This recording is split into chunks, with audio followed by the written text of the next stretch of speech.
பழத்தோட்ட ஊழியங்கள் கர்த்தரருளின ஊழியங்கள் திராட்சை பழத்தோட்ட ஊழியங்கள் கர்த்தரருளின ஊழியங்கள் அவரில் நிலைத்திருந்து கனி கொடுப்போம் கர்த்தர் வாய்க்க செய்வார் அவரில் நிலைத்திருந்து கனி கொடுப்போம் கர்த்தர் வாய்க்க செய்வார் துதி உமக்கே துதி உமக்கே துதி உமக்கே என்றுமே என்றும் துதி உமக்கே துதி உமக்கே துதி உமக்கே என்றுமே என்றும் துதி உமக்கே என்றுமே என்றும் துதி உமக்கே என்றுமே திராட்சை பழத்தோட்ட ஊழியங்கள் கர்த்தரருளின ஊழியங்கள்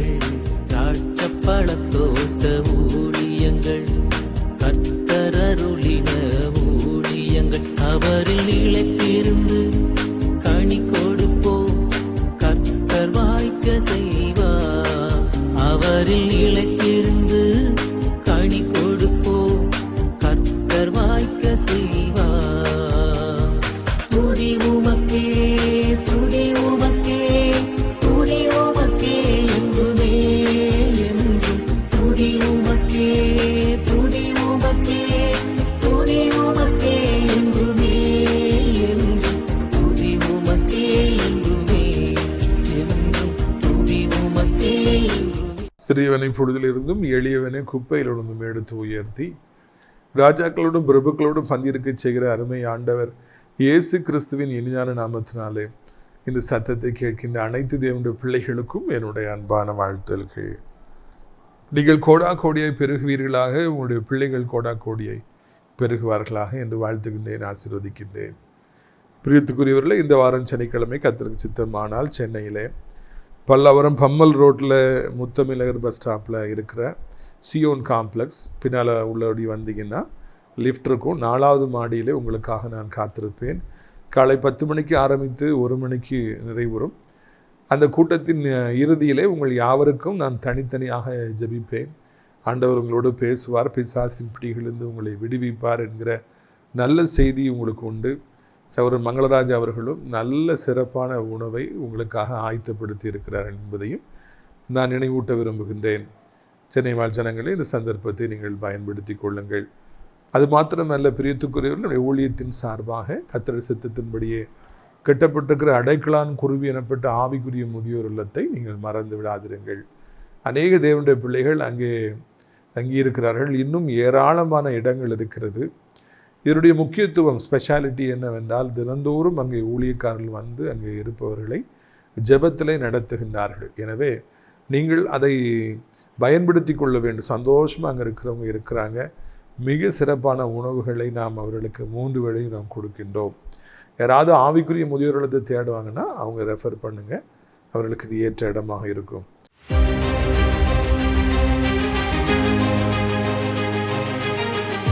பிரியத்துக்குரியவர்களே, 2 சாமுவேல் 9:1 யோனத்தானின் நிமித்தம் என்னால் தயவு பெறத்தக்கவன் எவனாவது சவுல் வீட்டாரில் மீதியாயிருக்கிறானா? இது தாவீது எனப்பட்ட கர்த்தருடைய பிள்ளையுடைய உள்ளத்தில் காணப்படுகிற ஈரத்தையும் அன்பையும் பாசத்தையும் நேசத்தையும் காண்பிக்கின்றது. இப்பொழுது நண்பன் இல்லை, அவன் மரித்து போய்விட்டான். ஆகிலும் கூட அவனுடைய அன்பை மறக்காத தாவீது, அவன் பிள்ளைகள் யாராவது இருக்கிறார்களா, வீட்டில் யாராவது இருக்கிறார்களா, நான் எப்படி அவர்களுக்கு உதவி செய்யலாம் என்று துடித்தானாம். ஒருவேளை ஒரு உலகப்புறமான மனிதனுக்கு அத்தனை அன்பு இருக்கும் என்றால், வானத்தையும் பூமியும் உண்டாக்கின கர்த்தர், நீங்கள் அவருக்காகவே வாழ்கிறீர்கள், அவருடைய ஊழியத்தையே நீங்கள் செய்கிறீர்கள், அவரையே இரவும் பகலும் ஆராதித்து கொண்டிருக்கிறீர்கள். உங்களுக்காக அவருடைய உள்ளம் துடிக்காதா? உங்களுக்கு அந்த நன்மையை செய்யலாமா, இந்த நன்மையை செய்யலாமா என்று ஆண்டவர் யோசிக்க மாட்டாரா? என் மகனை விட்டு வியாதியை விளக்குவேன், சத்துருக்களை விளக்குவேன், என் மகனுக்கு சொந்தமாக இன்ப காணானை பாலும் தேனும் ஓடுகிற தேசத்தை, வீடுகளை, நிலங்களை, சந்தோஷத்தை அள்ளி செய்வேன் என்று சொல்லி கர்த்தர் நினைப்பார் அல்லவா? அப்படியே செய்வார். ஆமென்.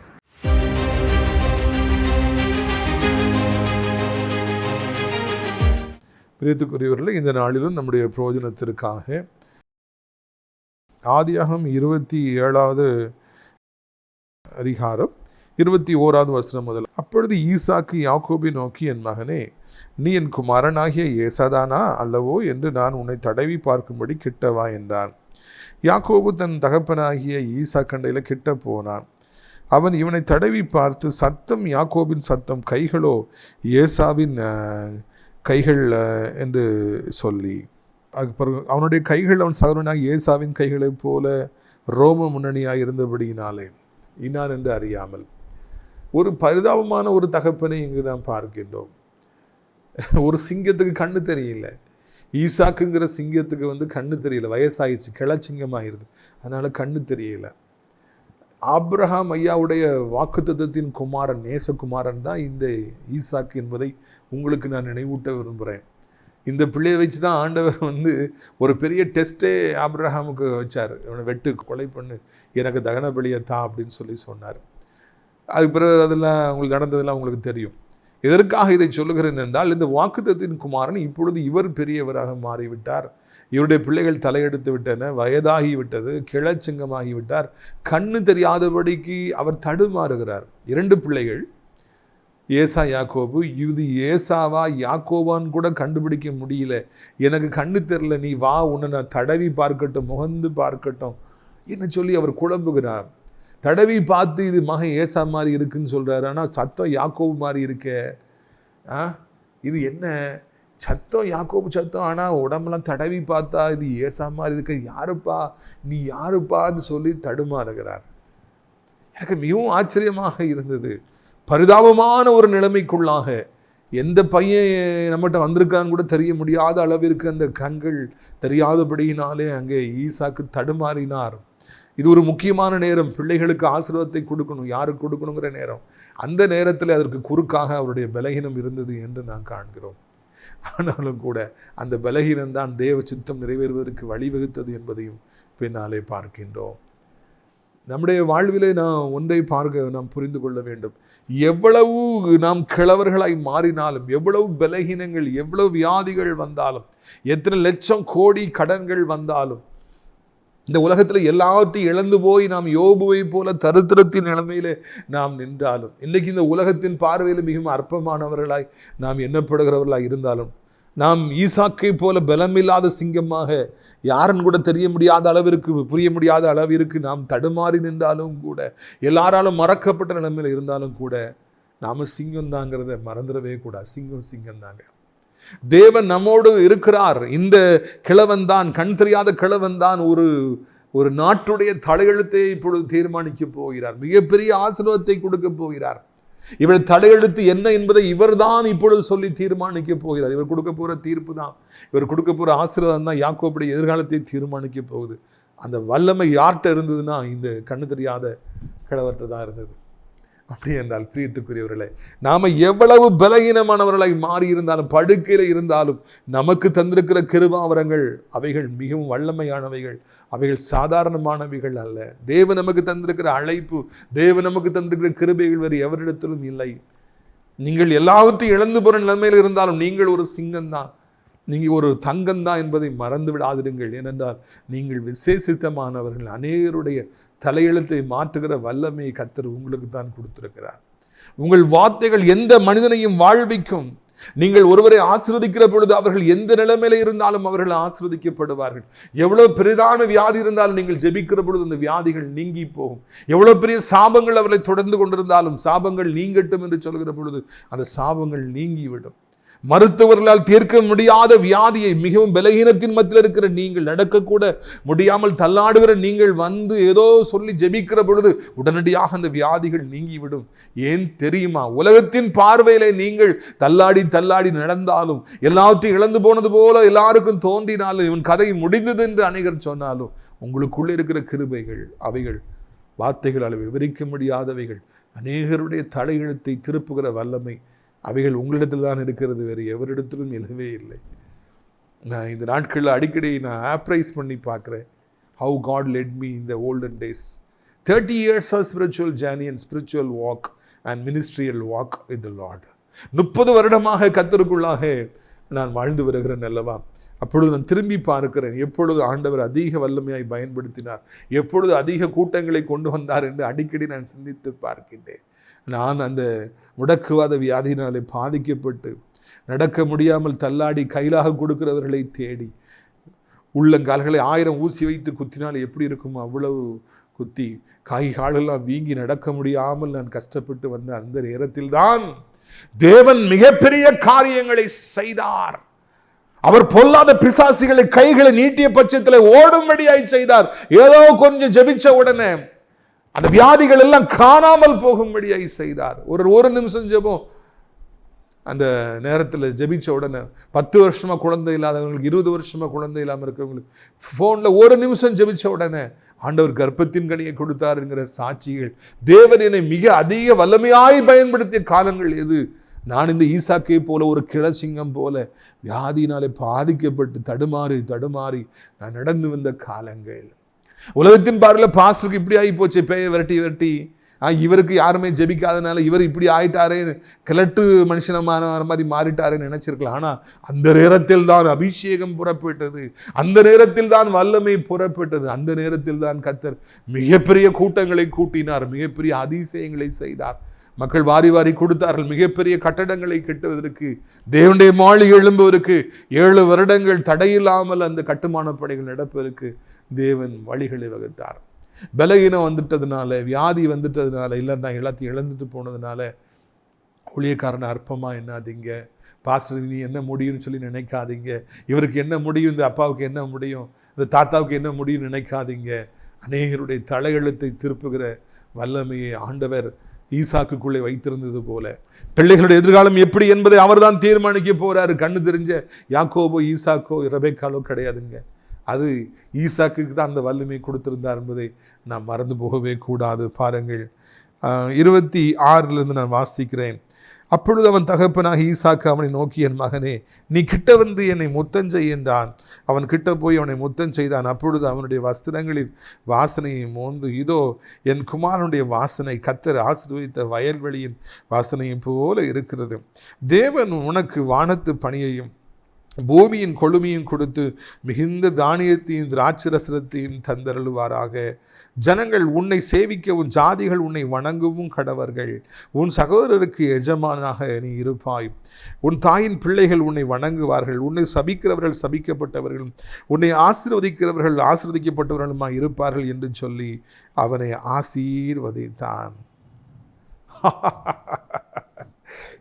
ஈசாக்கு சாக போகிற அந்த நேரத்தில், வயதான காலத்தில் மகனை அழைத்து ஏசா என்று நினைத்து அங்கு யாக்கோபுவை அவர் ஆசீர்வதிக்கிறார். அது பாயிண்ட் இல்லை, அவர் என்னெல்லாம் சொல்றாரு பாருங்க.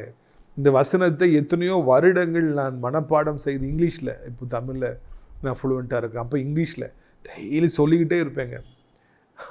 உன் சகோதரர்கள் உன்னை வணங்க கடவுள். May your brothers bow down to you. May those who curse you be cursed. May those who bless you be blessed. உன்னை ஆசீர்வதிங்க, அவங்க ஆசீர்வதிக்கிறவங்க ஆசீர்வாதமாக இருப்பாங்க.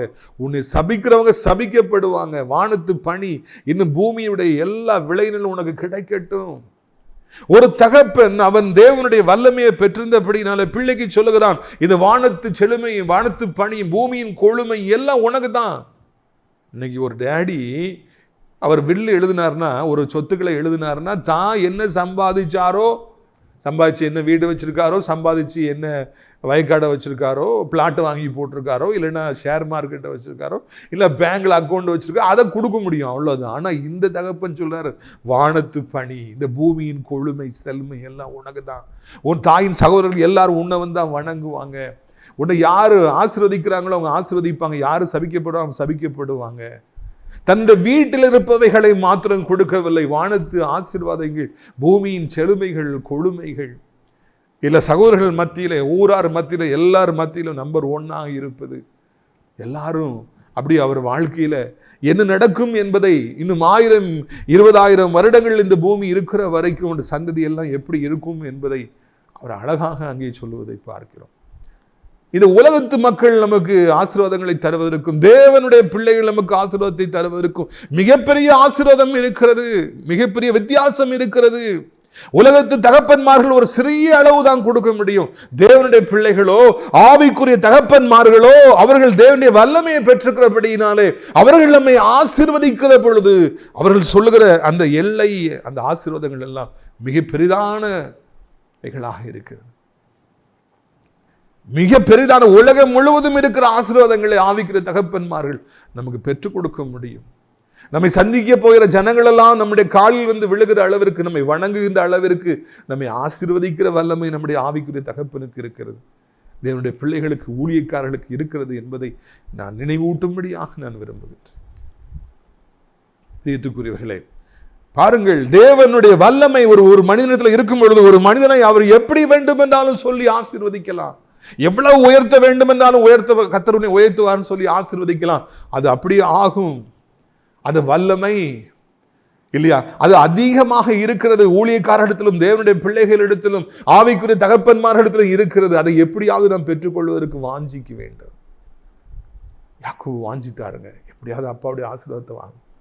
என்னை மிகவும் சிந்திக்க வைக்கிற ஒரு பகுதி தான் இந்த ஆசீர்வாதங்கள். 2-3 வசனம் தான், பயங்கரமான வசனத்தை ஆசீர்வாதத்தை கொடுத்துறாரு.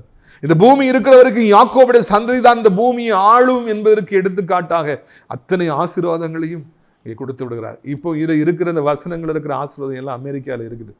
யோசித்து பாருங்க, செல்வ செழிப்பாக இருக்குது. காரணம், யாக்கோபுடைய சந்ததி அங்கே இருக்குது. அதனால தான் ஆண்டவர் அந்த நாட்டை எவ்வளோ ஆசீர்வதித்திருக்கிறார். அது அந்த ஒரு நாட்டுக்கு தான் ஆசீர்வாதம் நம்ம தயவுசெய்து நினைச்சிட வேண்டாம்.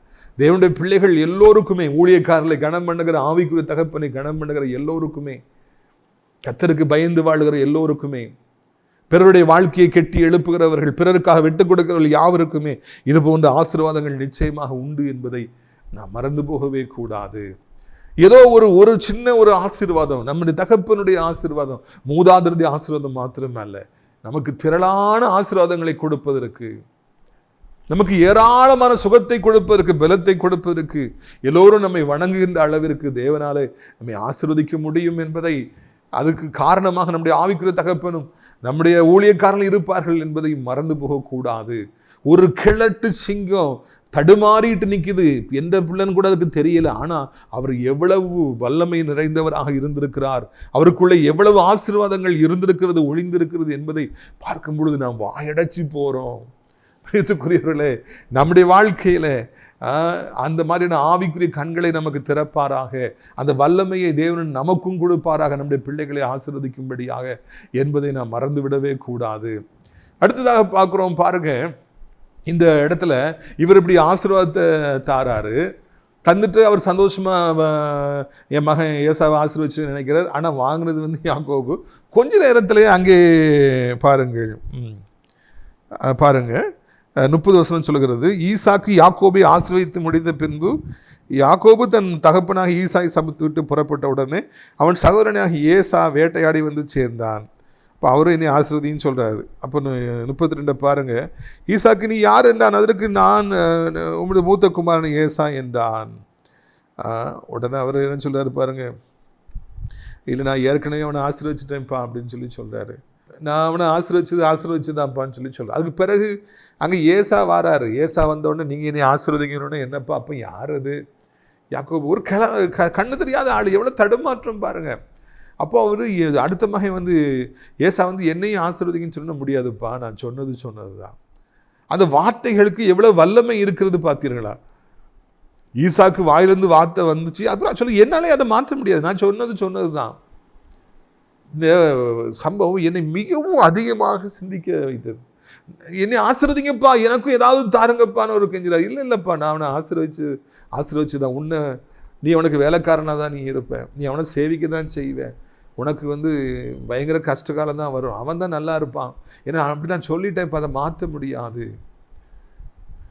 எத்தனை டாக்குமெண்ட்ஸ் எழுதி, எத்தனை லாயர்களை வச்சு நம்ம வந்து எழுதி கொடுத்து கவர்மெண்ட்லாம் அப்ரூவல் போட்டு சொத்துக்கள்லாம் இவங்களுக்கு தான் சொல்கிறது. அதெல்லாம் விட ஒரு மனிதனுடைய வார்த்தைகள் மிக அதிகமான வல்லமை படைத்துள்ளா இருக்குது. அவராலே அதை திருத்த முடியாதுங்க. சொன்னது தான், அவன் நல்லா தான் இருப்பான், அவன் தான் நம்பர் 1 இருப்பான், நீ அவனுக்கு வேலைக்காரனாக தான் இருப்பேன், அவனை ஆசீர்வதிச்சுட்டு இருப்பா, மாற்ற முடியாதே. பிரியத்துக்குரியவர்களே, இந்த அளவுக்கு இந்த வார்த்தைகளில் வல்லமை இருப்பதற்கு என்ன காரணம் என்பதை நாம் சிந்தித்து பார்க்கும் பொழுது ஒன்றை புரிந்து கொள்கிறோம். ஏசாவுக்கு நான் சொன்னால் இப்படி தான் ஆகும், என் வார்த்தையில் இவ்வளோ வல்லமை இருக்குங்கிறத அவர் உணர்ந்திருந்தார், அவர் விசுவாசித்திருந்தார். ஸோ ஆல்டுகெதர் எல்லாம் எங்கெல்லாம் போய் at the end of the day எங்கே எல்லாம் நீக்கினா விசுவாசத்தில் தான் நீக்குது. அவருக்கு அவ்வளோ விசுவாசம் இருந்துச்சு, நான் என் பிள்ளையை ஆசீர்வதிக்க போகிறேன், அவன் இப்படி தான் இருப்பான். அதனால ஆண்டவர் அவ்வளவு அந்த ஈசாக்கையும் அவருடைய வார்த்தையும் கனம் பண்ணினார். So the very simple thing are the simplest thing you have to learn if you are a man of God or woman of God. கர்த்தருடைய பிள்ளை தான் நீங்கள் அப்படின்னா ஒன்றை கற்றுக்கொள்ளுங்கள். நீங்கள் விசுவாசித்து எதை சொல்லுகிறீர்களோ அது அப்படியே நடக்கும். எத்தனை 100 ஆண்டுகள் ஆனாலும், எத்தனை 1000 வருடங்கள் ஆனாலும் அதை யாருமே மாற்ற முடியாது. ஏன் நீங்களே கூட அதை மாற்ற முடியாது. அதனால தான் ஆண்டவர் சொல்லுறது, உன்னை யாராவது துன்பப்படுத்துறான்னு அவனை சபிச்சிடாதப்பா, உனக்காக ஜோம்னு. எதுக்குன்னா அவருக்கு தெரியும், நமக்கு நீங்கள் சபிச்சிட்டிங்கன்னா அவன் நாசமாக போயிடுவான், இல்லாமல் போயிடுவான். அதனால தான் அவர் சொல்கிறார், நீ அவனை ஆசீர்வச்சிரு, அவன் மேலே கோவப்படாத, அவனுக்காக ஜோம் பண்ணு. ஏன்னா நீங்கள் கோவப்பட்டுட்டீங்க, நீங்கள் சபிச்சிட்டிங்கன்னா இந்த பூமியில் ஒரு வம்சமே இல்லாமல் அவங்க அழிஞ்சு போயிடுவாங்க. அதனால தான் சொல்கிறார், நீ பொறுமையாயிரு, நேசி, பகைவர்களை நேசி. தேவனுடைய பிள்ளைகளுக்கும் அவருடைய வார்த்தைகளுக்கும் எவ்வளவு வல்லமை இருக்கும், ஆண்டவருடைய கனம் அவங்க மேலே எவ்வளவு இருக்கும், அவங்க சொல்கிறது எப்படி அப்படியே நடக்குங்கிறதெல்லாம் நம்முடைய ஆண்டவர் இயேசு நல்லா அறிஞ்சிருந்ததுனால தான் பைபிளில் அப்படிப்பட்ட போதனைகளை வைத்திருக்கிறார். நீங்கள் என்ன சொன்னாலும் கர்த்தர் அப்படியே கனம் பண்ணுவார் என்பதை மறந்து விடாதிருங்க. Whatever you say it will happen exactly. நீங்கள் சாதாரணமான ஆள் கிடையாதுங்க, நீங்கள் சாதாரணமான ஆள் கிடையாது. தேவனுடைய வல்லமை உங்களுடைய நாக்கில் இருக்குது. பிசாசை பார்த்து போ அப்படின்னா போகுது, வானா வருதுன்னு சொல்லி 100க்கு அதிபதி சொன்னார் அல்லவா. நீங்கள் சொன்ன அப்படி நடக்கும்பான்னு சொல்லி அவர் சொன்னார். அதுபோல இன்றைக்கு தேவன் அதே வல்லமையை நமக்கும் கொடுத்துருக்கிறார். நம்ம என்ன சொல்கிறோமோ அது அப்படியே நடக்கும், அதை யாரும் மாற்ற முடியாது. இந்த உலகத்தில் எந்த ஒரு அரசியல்வாதிக்கும், எந்த ஒரு டாக்டருக்கும், எந்த ஒரு மனிதனுக்கும் இல்லாத வல்லமையை தேவன் உங்களுக்கு கொடுத்திருக்கிறார். அதை நீங்கள் விசுவாசியுங்கள். நீங்கள் சாதாரணமான ஆள் கிடையாதுங்கிறத புரிஞ்சுக்கிட்டாலும் அது போதும். உங்களுடைய வார்த்தைக்கு எவ்வளோ வல்லமை இருக்குங்கிறத நீங்கள் புரிஞ்சுக்கிட்டாலும் அதுவும் முக்கியமானது, அவசியமானது. நீங்கள் புரிஞ்சுக்கிடணும். அப்போதான் நீங்கள் ஒவ்வொரு வார்த்தையும் பயன்படுத்துவதில் நீங்கள் கவனமாக இருப்பீர்கள். மரணமோ ஜீவனோ நாவின் அதிகாரத்தில் இருக்கிறது என்று வார்த்தை சொல்லவில்லையா? அதனால் எப்பவும் கவனமாக இருங்க.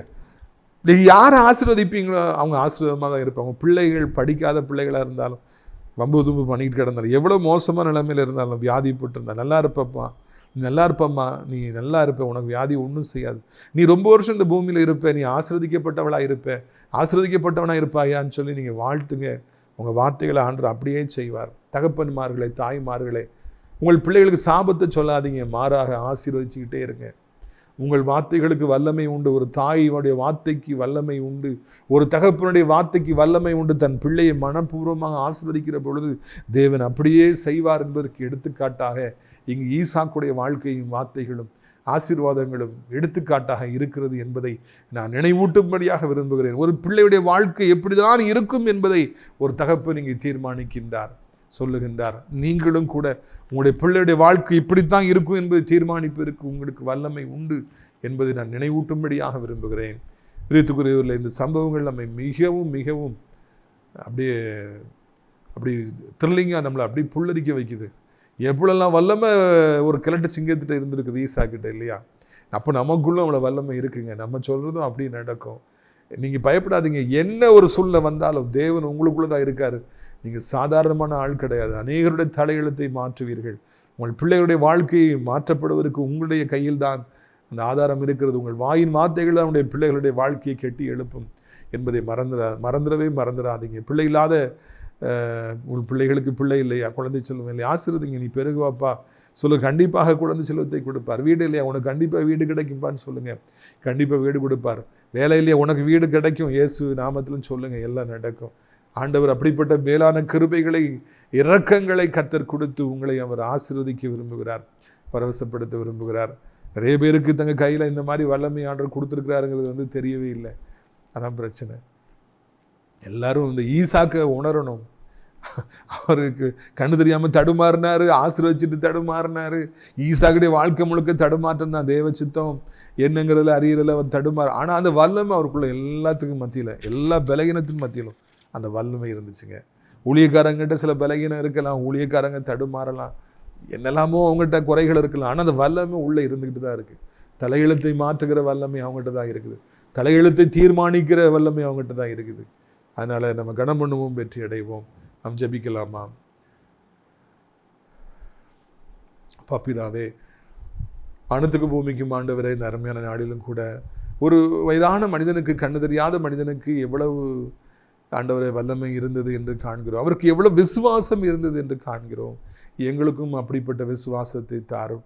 எங்கள் வார்த்தைகளின் மூலமாக எத்தனை பேர்கள் வாழ்வடைவார்கள் என்பதை நாங்கள் புரிந்து கொண்டு வார்த்தைகளை கவனமாய் பயன்படுத்த எங்களுக்கு உதவி செய்யும். விசுவாசமே சிறந்தது.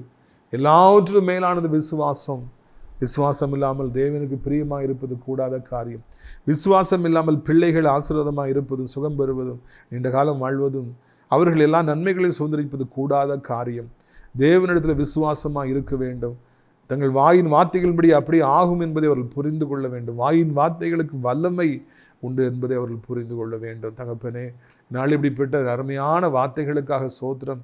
ஒவ்வொரு தகப்பனும் தாயும் தன் பிள்ளைகளை ஆசீர்வதிக்க, ஆவிக்குரிய பிள்ளைகளை ஆசீர்வதிக்க அவர்களுக்கு நீ கற்றுக் கொடுக்க வேண்டும் என்று சொல்லி கெஞ்சுகிறோம்.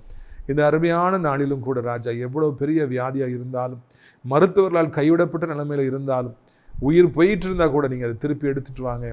அந்த இழந்து போன பலனை தாருங்க ஆண்டவரே. அந்த கிருமிகள் அப்படியே மறைந்து அவர்கள் பழைய பலனை பெற்று இந்த பூமியிலே அவர்கள் ஆசீர்வதிக்கப்பட்ட வாழ்க்கை, சுகமான வாழ்க்கை வாழ உதவி செய்யுங்க. சாப்பிட முடியல, தூங்க முடியல, நடக்க முடியல, வேலை செய்ய முடியலையா, குடும்ப கடமைகளை செய்ய முடியலங்கிறவர்களுக்கு அந்த பலனை தாருங்க.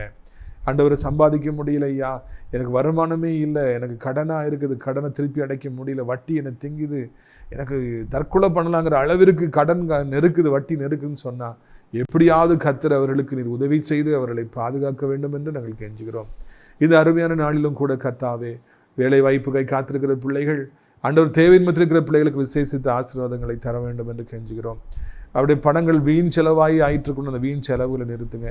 ஆசீர்வாதத்துக்கு தடைகள் இருக்கணும், தடைகளை அப்புறப்படுத்தி போடுங்க. சாத்தான் வெக்கப்பட்டு போவனாக, செய்வினைகள், ஏவல்கள், பிலிசுனைகள் அழிந்து போவதாக.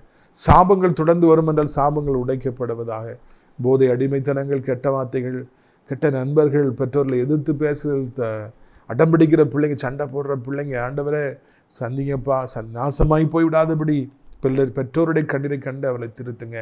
வயதானவர் கீழே விழுந்து விடாதபடி 2 கைகளால் ஏந்தி கொள்ளுங்கப்பா. கீழே விழுந்துடவே கூடாது, அடிபற்றவே கூடாது. இயேசுவின் நாமத்தில் நீண்ட காலமாய் திருமணத்திற்காய் குழந்தை காத்திருக்கிற பிள்ளைகளுக்கு அற்புதத்தை செய்யுங்க. உலகம் இருக்கிற அத்தனை நாடுகள், அத்தனை மக்கள், இந்தி தாய் திருட அனைத்து மக்களையும் ஆசீர்வதிங்க. அனைத்து ஆவிக்குரிய பிள்ளைகளையும் ஊழியக்காரர்களையும் ஆசீர்வதிங்க. முக்கியமாக ராஜா, எங்கள் தகப்பனே, இந்த அருமையான நாளிலும் கூட நமது ஆசிரியர் திராட்சைப்பழ தோட்ட ஊழியர்களை நேசிக்கிற நாள்தோறும் நம் நிகழ்ச்சியில் பார்க்குற பிள்ளைகள் ஒவ்வொருவரையும் நீர் ஆசீர்வதிக்க வேண்டும் என்று நாங்கள் கெஞ்சுகிறோம். முக்கியமாக ராஜா சோத்ரையா, இந்த அருமையான நாளிலே அடைக்கலான் குறி முதியோடு தங்குவதற்கு அநேக இடங்கள் உண்டே, அநேகர் அழைத்து கொண்டு வாருங்க, மகிமைப்படுங்க. இரட்சகர் இயேசுவின் மூலம் ஜெபிக்கிறோம் நல்ல பிதாவே, ஆமென்.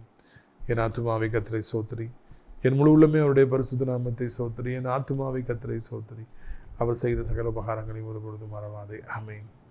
கர்த்தராகிய இயேசு கிறிஸ்துவின் கிருபையும் பிதாவாகிய தேவனுடைய அன்பு பரிசுத்த ஆவியுடைய அந்யோன்யம் இல்லாத பிரசன்னம் உங்கள் அனைவருடன் சதா காலங்களில் தங்கியிருப்பதாக. அல்லேலூயா. God bless you. Amen.